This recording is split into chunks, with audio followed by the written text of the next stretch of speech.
এই দেখো মধ্যপ্রদেশের অমরকণ্টকে মা নর্মদার মন্দির। এখানে প্রচুর মন্দির আছে, মা দুর্গার মন্দির, মহাদেবের মন্দির, অনেক মন্দির আছে। এই হচ্ছে চাতাল। এই বড় মন্দিরের ভেতরে সকালবেলা পুজো হয়। এখানে আমি পুজো দিলাম সকালে।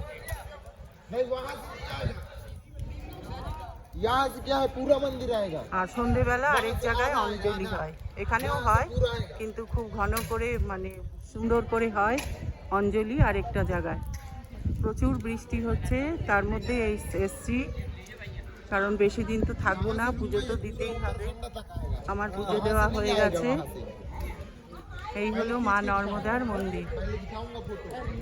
প্রচণ্ড ভিড়, সামনে ছবি তুলতে দিচ্ছে না, সেই জন্য এই পাশ থেকে ছবি তুললাম। নর্মদা স্থান হলো তপভূমি, এটা হলো সাধন ক্ষেত্র।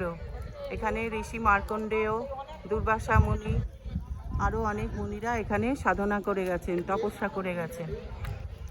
এই হলো অমরকণ্টক, এই হলো নর্মদা মন্দিরের চারপাশের দৃশ্য। আবার বৃষ্টি নেমে গেছে। তোমরা যারা আসনি দেখতে তারা দেখে নাও।